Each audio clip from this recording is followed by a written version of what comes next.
Eh bien, bonjour Guy Grenier, votre blogueur joannais. Comme je vous l'avais annoncé, je souhaitais rencontrer les candidats dans la circonscription d'Iberville pour discuter un peu avec eux, surtout pour les connaître, parce que je pense que ça a beaucoup d'importance de connaître les candidats qui se présentent chez nous, dans notre propre comté. Alors, je suis aujourd'hui en compagnie de M. Claude Chagnon, qui représente le parti Option nationale. Je voudrais commencer, M. Chagnon, en vous félicitant de poser ce geste d'être candidat à une élection. Première des choses, parce que ça permet la qualité de notre démocratie, ça permet de la faire vivre, notre démocratie. Et je sais aussi, pour avoir connu par le passé beaucoup de gens qui se sont présentés à des élections ou des gens qui ont fait de la politique, que ça prend une dose de courage et d'abnégation quelque part là, pour faire ça. Alors je vous félicite et je vous remercie de ce que vous faites dans cette élection aussi. C'est moi qui vous remercie. Comme je l'expliquais, l'objectif, c'est de faire connaître nos candidats. Moi, je ne suis pas affilié à aucun des partis politiques. Et comme je l'ai expliqué dans une vidéo précédente, c'est pas une dépense électorale, c'est seulement une forme quelconque de journalisme citoyen. Et débutons immédiatement en demandant à M. Chagnon de prendre quelques instants pour se présenter et vous expliquer qui il est. Je suis Claude Chagnon, j'ai 50 ans. Je suis né à Saint-Athanas, qui était annexé à la ville de Saint-Jean lors des annexions. Je demeure depuis 25 ans à Mont-Saint-Grégoire. J'ai un emploi pour l'Université du Québec à Montréal depuis 1982. Les premières années, jusqu'à 1987, j'étais technicien en électronique. J'ai fait quelques certificats universitaires supplémentaires et des cours en microsystèmes. Et je suis devenu un spécialiste des technologies des microsystèmes, nanotechnologie, microélectronique.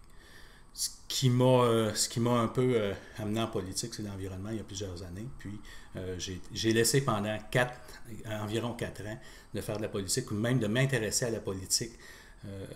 Un peu comme la plupart des citoyens, j'avais une espèce de cynisme à l'égard de la chose politique. Puis je suis revenu en politique quand j'ai vu le programme d'Option nationale. Justement, Option nationale, malheureusement, c'est un tiers parti, mais qu'est-ce qui a été vous chercher dans le programme de ce parti-là qui faisait que ça vous correspondait mieux que les autres? Premièrement, les valeurs de démocratie, ça c'est certain, avec la plateforme qui a été présentée en décembre dernier. Les valeurs de démocratie, puis le goût de redonner aux gens confiance en leurs institutions, comme le financement public des partis politiques, une composante proportionnelle, des élections à date fixe. Ça, c'est des choses qui sont venues me chercher en plus de la nationalisation des ressources naturelles. C'est un parti qui représente la grande famille souverainiste. Ça a été entendu, ça s'entend encore. Il y a des gens qui vous reprochent quelque part de briser un peu la grande couverture qui était censée faire le Parti québécois en ayant un parti souverainiste qui était en dehors du PQ. D'un autre côté, on peut vous dire, certains vous ont reproché d'avoir un peu le même programme que Québec solidaire. C'est quoi la particularité de l'Option nationale? C'est certain qu'avec Option nationale, il n'y a pas de surprise. Si on élit un gouvernement d'Option nationale, on enclenche le processus vers la souveraineté. Puis la raison d'être de Option nationale, c'est la souveraineté du Québec. On a une plateforme qui est assez complète à tous les niveaux, mais c'est dans le but de se diriger vers une souveraineté. Ce qui n'est pas le but des autres partis. Ce que j'ai toujours dit et toujours réalisé, c'est que on aurait un parti comme Québec solidaire demain qui passerait à 80% au Québec, qui ne pourrait pas réaliser son programme à cause de l'inclusion dans le Canada puis des gouvernements qu'on a comme Harper.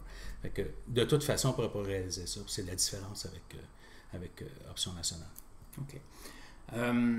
Au lendemain du 4 septembre 2012, on est dans un scénario fictif, mais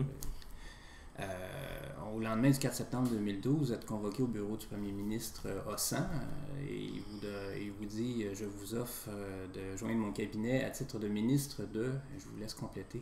Sciences et technologies ou environnement. Sciences, technologies ou environnement, c'est vraiment un domaine qui... Ce sont deux domaines qui m'ont toujours intéressé parce que je travaille en sciences à l'UQAM depuis 30 ans. J'ai des connaissances des technologies, des compagnies de ces technologies-là. Donc, c'est quelque chose qui m'intéresserait vraiment de travailler pour aller rechercher les ententes que le Canada a avec les grandes mondiales pour le Québec. Puis je pense que je serais capable de faire ça. environnement aussi, parce que j'ai été très impliqué. Il y avait un dossier dans Iberville qui était à la réouverture d'un site d'enfouissement de Saint-Athanas il y a une dizaine d'années. On a travaillé activement à ça, puis ça m'a amené des connaissances en environnement qui sont indéniables, puis que j'aimerais partager puis faire valoir pour